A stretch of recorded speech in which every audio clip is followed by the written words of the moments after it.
Doctor মহোদয় আমাদেরকে বলেছেন যে প্রাথমিকভাবে এখানে ধর্ষণের আলামত আছে। আসল যে আসামি ওই ব্যক্তিটার নাম হচ্ছে আবু তাহের।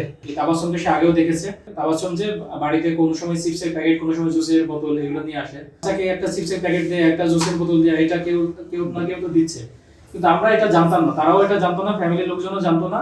তাবাসসুমকে সে ডেকে নিয়ে নিজের থাকা বাড়িতে নিয়ে যায়। 5 বছর বয়সী একটি মেয়ে, তাবাসসুম নাম। তাবাসসুম মেয়েটি হঠাৎ করে নিখোঁজ হয়ে যায় এবং পরবর্তীতে খোঁজাখুঁজির একটা পর্যায়ে পরের দিন সকালে পাশের গ্রামে তার বস্তাবন্দি লাশটা পাওয়া যায়। খবরটা আপনারা সবাই জানেন।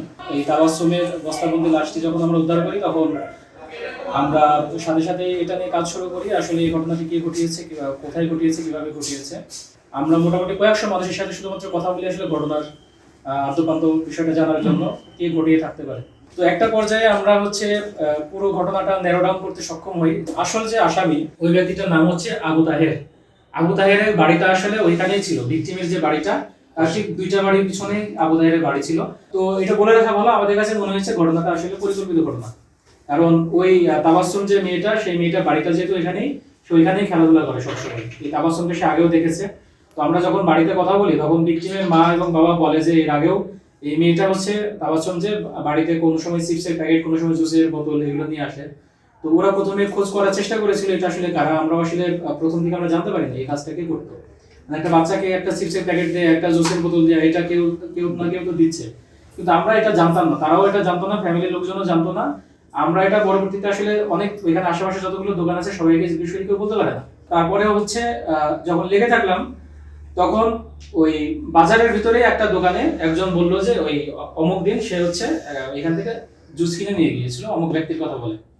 এবং সে মাঝে মাঝে এখানে আসে। যেহেতু আমরা অলরেডি ন্যারো ডাউন করে ফেলেছি, 5-6 জনের নাম আমরা পেয়ে গেছি, তো এই 5-6 জনের নামের ভিতরে ওর নামটা সে বলে আর কি। তো আমাদের সন্দেহ আরো অনুভূত হয়। বিকেলের পরে যখন আমরা জানতে পারি এই ঘটনাটা ঘটিয়েছে, তখন তার ঠিকানাটা আমরা কালেক্ট করি এবং তখন আমরা জানতে পারি সে ফারাসপুর গ্রামে, তার বাড়ি, সে এখন এখানে ভাড়া থাকে। পরবর্তীতে আমরা আমাদের টিম ফারাসপুর গ্রামে তার বাড়িতে তার খোঁজে আমরা যাই। সে কিন্তু কুষ্টিয়াতে পালিয়ে গিয়েছিল, এই খবরটা আমাদের কাছে ছিল না। কুষ্টিয়াতে তার আপন ভাই কুষ্টিয়াতে চাকরি করে।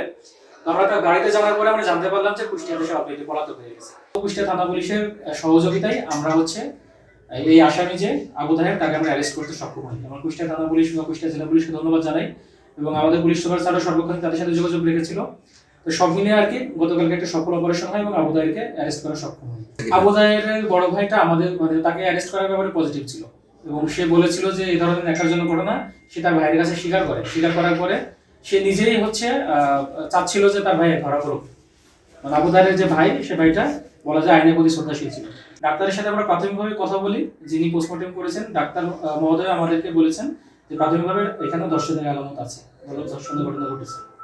তাবাসসুমকে সে ডেকে নিয়ে নিজের থাকা বাড়িতে নিয়ে যায়। যাওয়ার পরে যখন সে ধর্ষণের চেষ্টা করে, মেয়েটা স্বাভাবিকভাবে অনেক চিৎকার দেয় এবং এই জন্য তখন সে তাবাসসুমকে অনেক মারপিট করে এবং একটা পর্যায়ে তার ভাষ্য মতো সে ভয় পেয়ে যায়। তার মুখের উপরে একটা লুঙ্গি ছিল, তার ওইখানে বাসার ভিতরে যদিও সে থাকে না, ওইখানে চেয়ার আছে, লুঙ্গি আছে, একটা লুঙ্গি ছিল।